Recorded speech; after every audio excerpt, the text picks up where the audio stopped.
Shri Gurubhyo Namaha. Guru Brahma, Guru Vishnu, Guru Devo Maheshwaraha. Guru Sakshat Parabrahma Tasmai Shri Gurave Namaha. Kalaye Sundarakaram Sadaika Priyadarshanam. Ajnana Nashakam Devam Sadgurum Muralidharam. Yasya Smarana Matrena Jikvayam Vardate Swayam. Mahamantrastam Bhajami Muralidhara Deshikam. Premamritam yo murali ninadaihi Shri Krishna rupena puravavarsha. Adyapi soyam muralidharakyo pushnati premna bhuvanam saharsham. Kirtite tu mahamantre tatra virbhuya tatshanam. Suprasanno bhavedyastam premika varadam bhaje. Murali mandita karakamalam munijana mohanam. Vyatyastapadam vanamala dharinam. Prema Bhakta Mandala Nitya Kirtitam Premika Varadam Ashrayeham Nama Sankirtanam Yasya Sarva Papa Pranashanam Pranamo Dukkha Shamanaha Tam Namami Harim Param Hare Rama Rama Rama Hare Hare Hare Krishna Krishna Krishna Hare Hare Hare Rama Rama Rama Hare Hare Hare Krishna Krishna Krishna Hare Hare Hare Rama Rama Rama Hare Hare Hare Krishna Krishna Hare Hare Sadgurunath Maharaj Ki Jai. I begin today's session, the session 2 of Answers and Beyond, by offering my Sashtanga Pranams at the holy feet of beloved Guru Maharaj, His Holiness Maharanyam Sri Sri Muralidhara Swamiji, and our Madhuri Sakhi Sameda Sri Premika Varadan, by whose boundless grace I've been blessed with this wonderful opportunity to be a part of this virtual satsang. How can an individual be able to realize that he or she is progressing spiritually? A very lovely question. The key point being, how do I know that I'm progressing spiritually? What is the yardstick? Is there an indicator?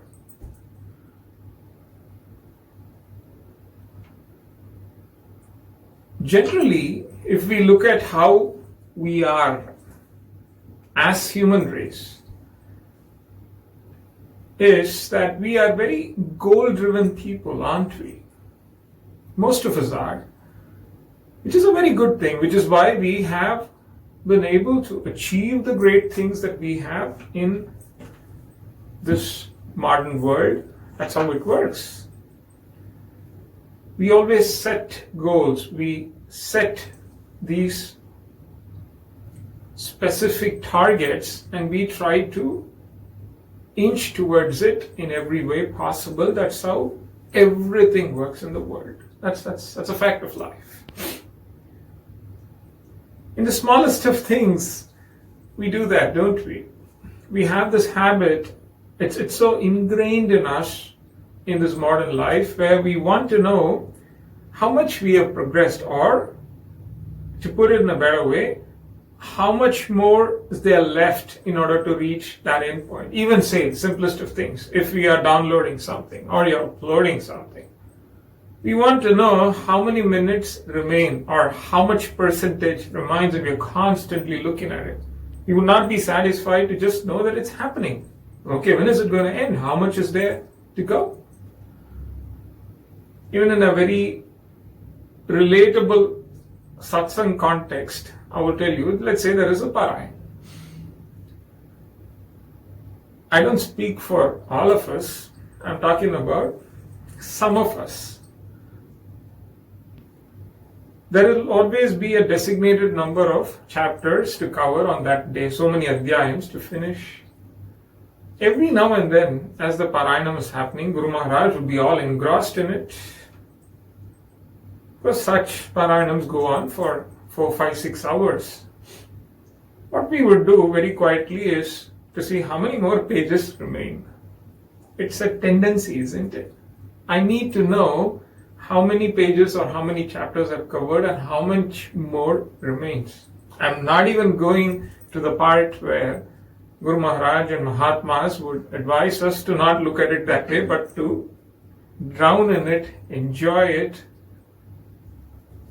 think of the charitrams that are being told, and lose ourselves in that bliss. I'm not even going to that part. I'm just giving a very practical example. We every now and then like to see how much more remains. It's a tendency, isn't it? In everything we want to know how much more remains. In other words, I need to see some sort of a tangible progress, a number or something, a milestone, to understand that I'm progressing.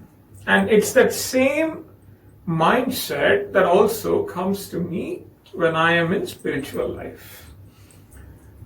What is spiritual progress?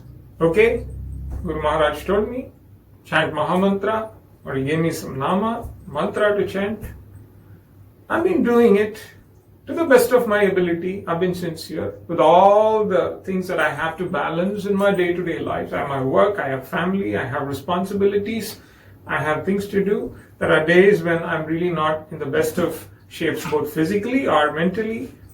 Despite all of this, I still manage to continue my Nama Japa. I've been at it to the best of my ability. And how do I know that I'm progressing? What is the real indicator of progress? I should know something, isn't it? That is generally my attitude. What is spiritual progress? Guru Maharaj would ask, is it acquiring, say, some special powers? Or is it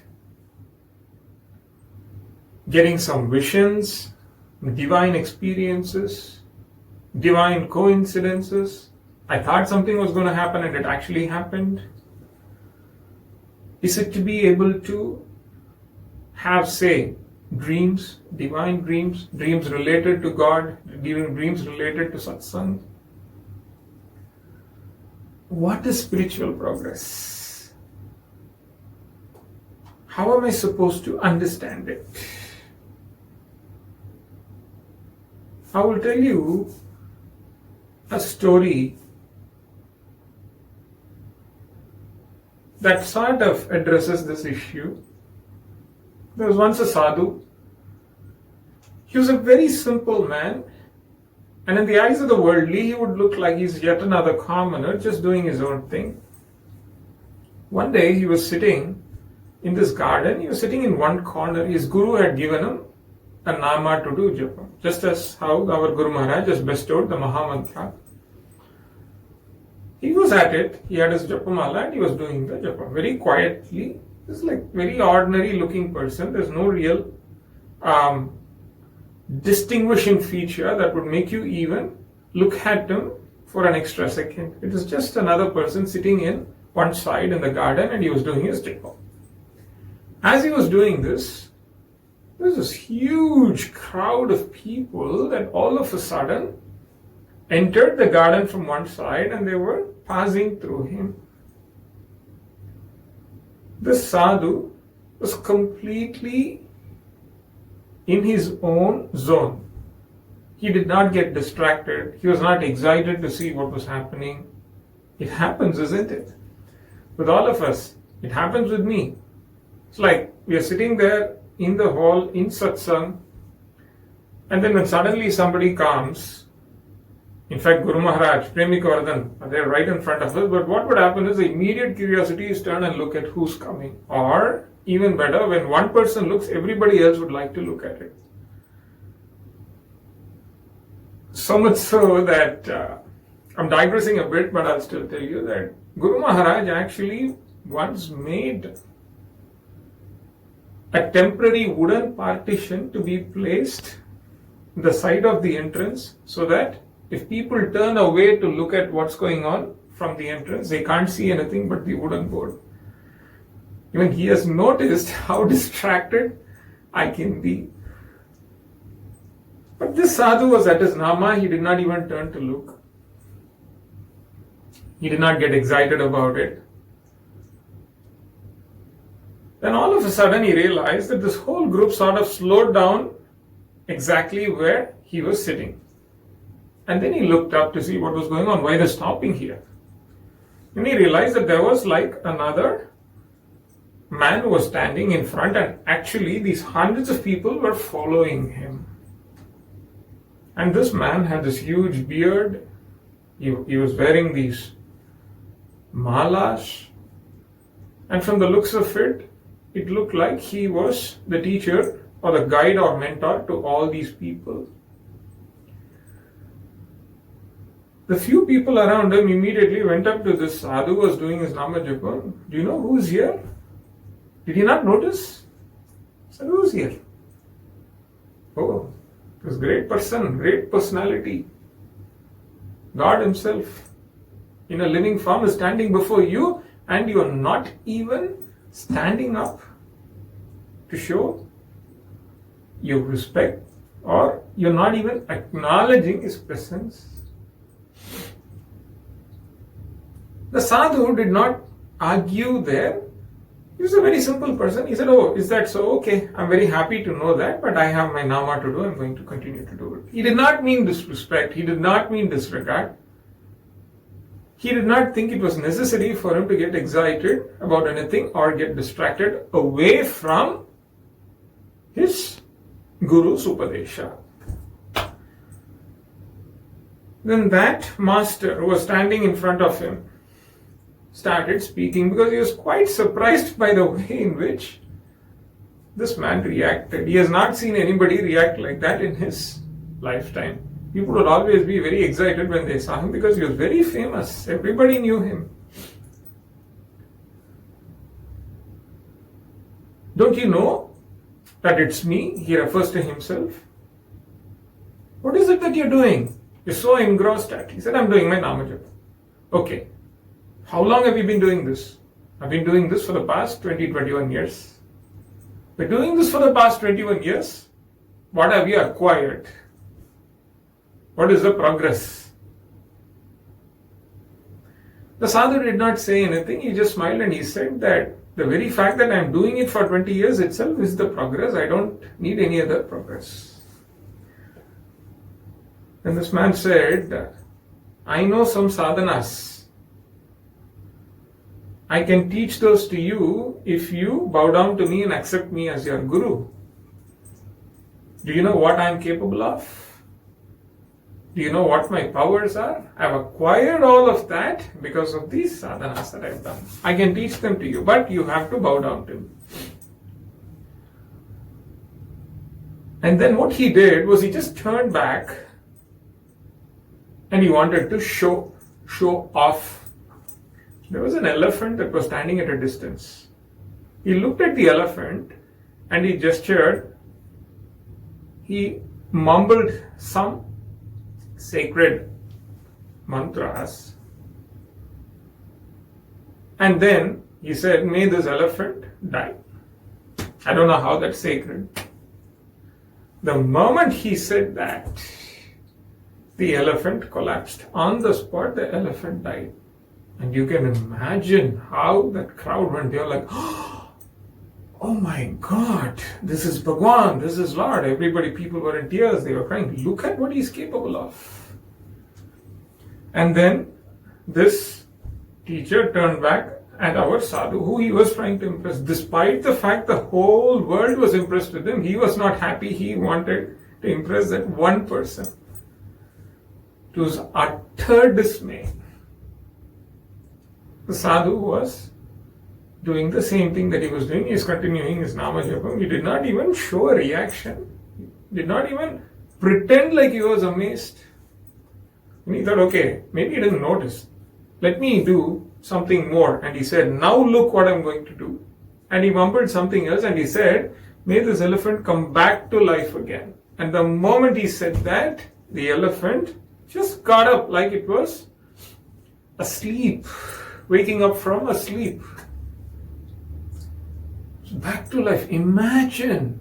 It's one thing to destroy a life, and then to bring back to life from death. It's no simple feat, isn't it? But our sadhu was still unimpressed. He was just quiet and calm. This man lost his patience.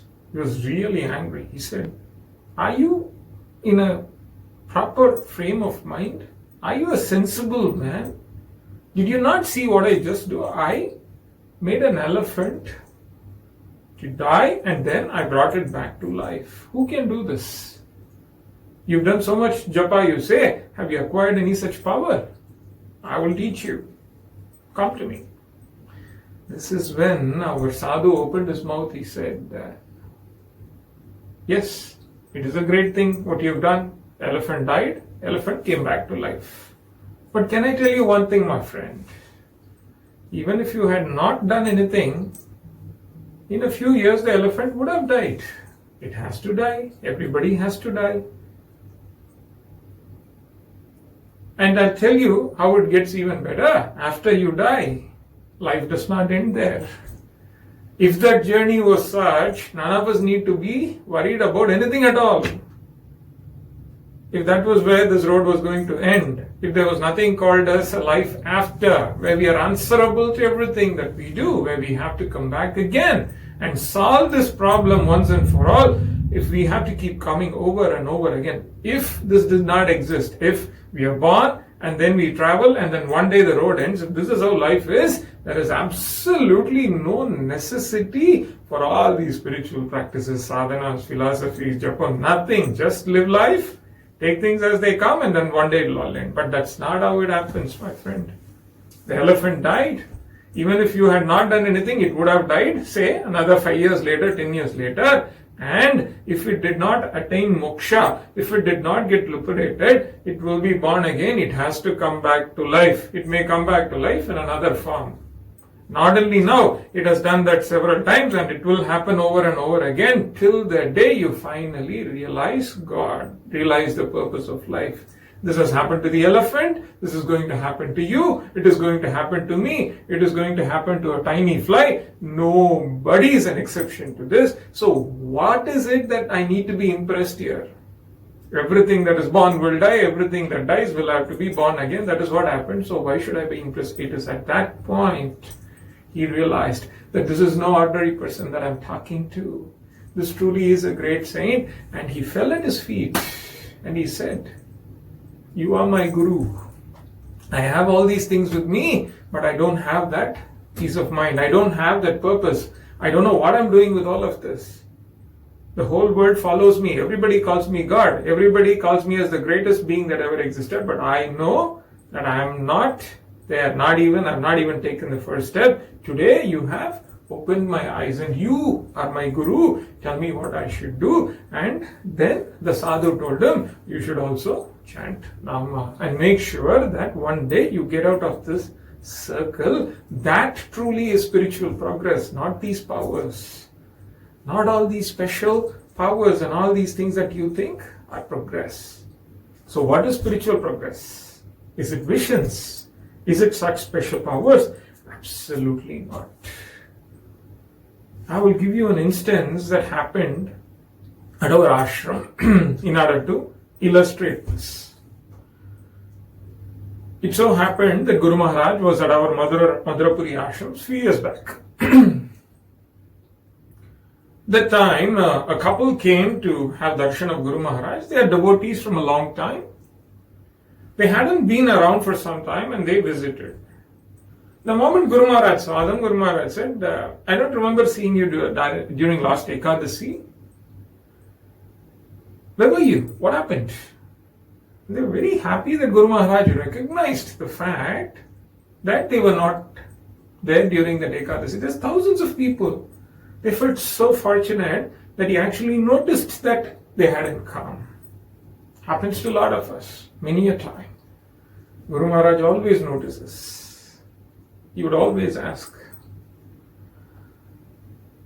Then what happened was the man started the story. He said, "Yeah, we had been to our native place. There was a function and something very exciting happened there." And we've been wanting to tell you, our heads would almost explode if we don't tell you.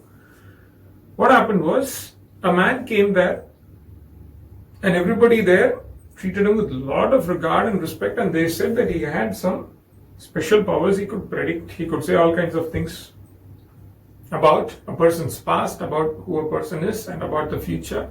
He had all these powers. Okay? What did he say? He was able to very accurately look at each and every person and tell them something about them that they did not know.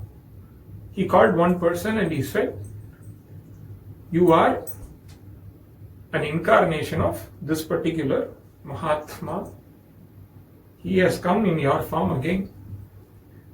And then he called another person and he said, "In you, I can see that there is an incarnation of a portion of this particular Devata, this particular Deva, this particular Mahatma, this particular Siddha."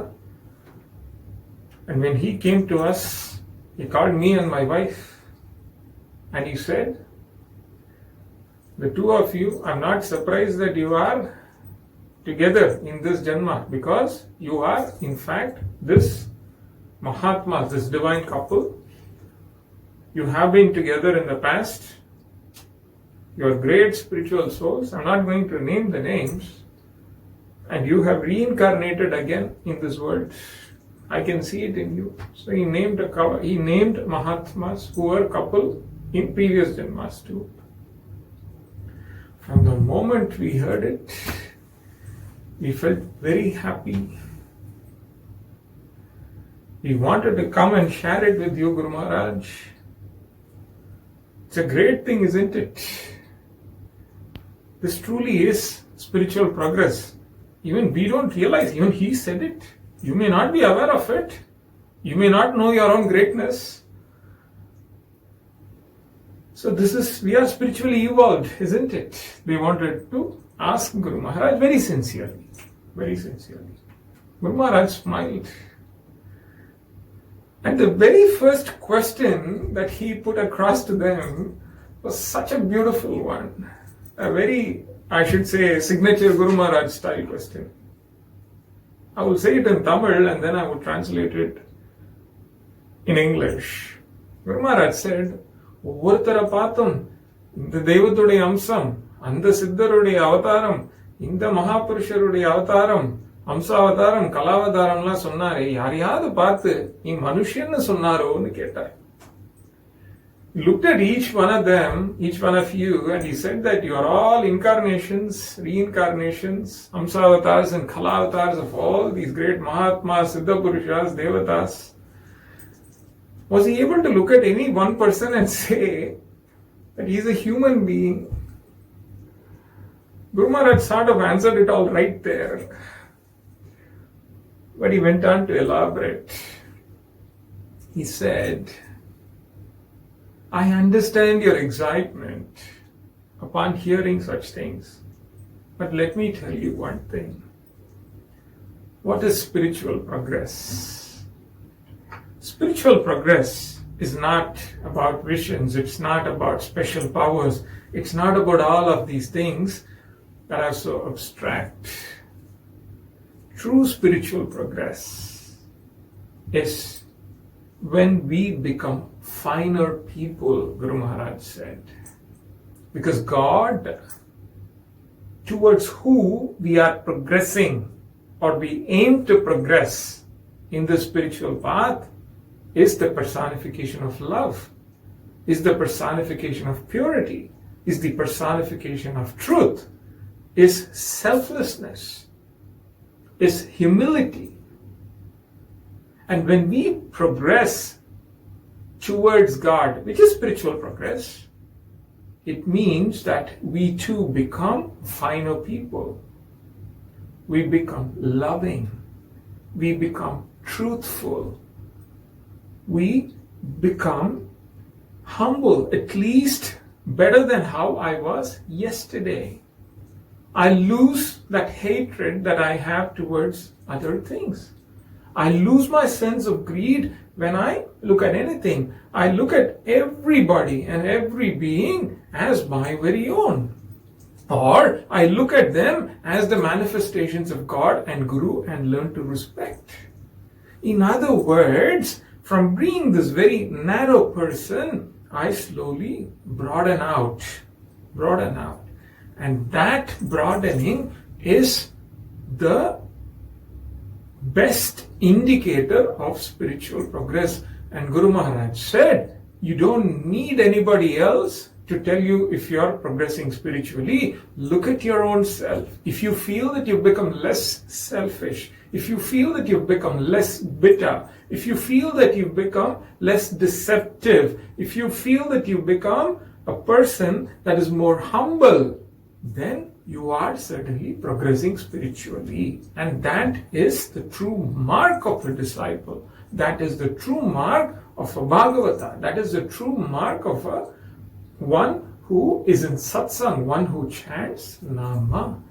That is spiritual progress. Not all of these things, he would say. Because as this happens, we finally become that which is the personification of truth, love, and nothing else.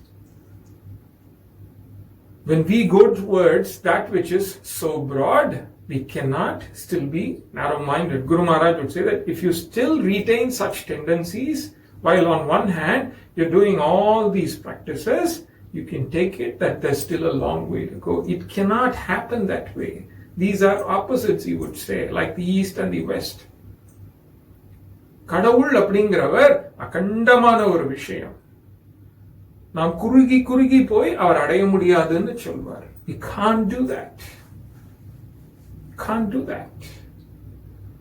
In fact, in order to illustrate this better or to give it to us as a tangible practice, Guru Maharaj would say it very beautifully. He would say that, do you know what is it that you can do to inculcate this when you chant Nama? Most of us, I'm not talking about all of us, I'm not talking about the great ones, I'm talking about ordinary people like myself. When we chant Nama, we always connect it with a prayer. And that prayer would always be about something that I want for myself. It's always I, me, and myself first. Which is fine. Which is absolutely fine. And there's nothing wrong in praying for our own selves. In fact, Guru Maharaj would always say that it's better off you stick your hand out at God or the Guru than towards somebody else. So it's okay to ask him. After all, that is also an association with him. And the Guru and Bhagwan are very happy with that when we ask them. So it's fine. So I always begin with a prayer for my own self. Something that's going on in my mind, or the situation that I am in at the time, maybe at my work, maybe in the family, maybe something about my wealth, could be anything, or health. That's where it begins. And I chant Nama for that. Guru Maharaj would say, it's okay to do that. Can you do one more thing, my friend? He would ask. After you pray for your own self, can you also pray for the circle that is slightly wider than the one that you're thinking about? I first pray for myself, then maybe about for my family, or the ones that I regard are very close to me. We'll say, okay, pray for them. And then after that, can you also pray for your neighbor, who you do not know? Can you also pray for the people that are there in the entire street? Can you also pray for all the people that are there in that suburb? And then maybe in that district, in that state, in your whole country, the whole world. Can we do that? Even if it does not come naturally, can we do that as a practice for all?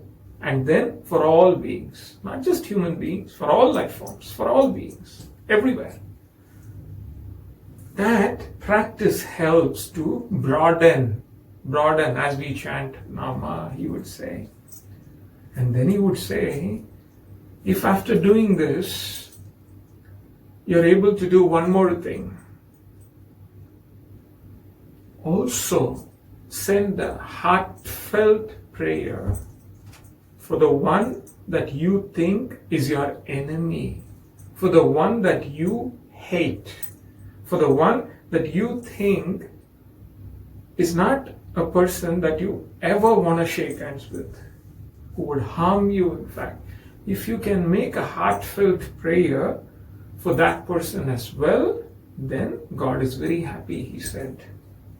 When we pray for everything, it's not as if this enemy is excluded from it. After all, everything includes him, everything includes me, we are all part of it. But still, that's how we place it in our mind, isn't it? For the ones that we don't like, we don't hate, we like to place them as this whole separate entity that is detached and outside of all of this. Maharaj says, pray for them also. And you know why he says that? Even if I have money and somebody does not, I can give it to that person. I can do it. I can give something because it's a physical act. It's possible. It's a great thing, but I can still do it. But one thing that I will never be able to do unless I actually want to do it is to sincerely wish that the person who hates me should also be fine. It's not something that we can force ourselves to do. A thing I can give, I can provide, but this is not possible because it has to come from the heart. And if we manage to do that, then we really are there. We are there. That is real spiritual progress, he said. And this is what you should practice in order to progress spiritually, Guru Maharaj said. In other words, how do I know if I'm progressing spiritually or not? The answer is very simple. My personality becomes finer. Everything about me is fine. My life starts to be in a manner in which Guru Maharaj would want it to be, in line with his wish. And that, friends, is real spiritual progress.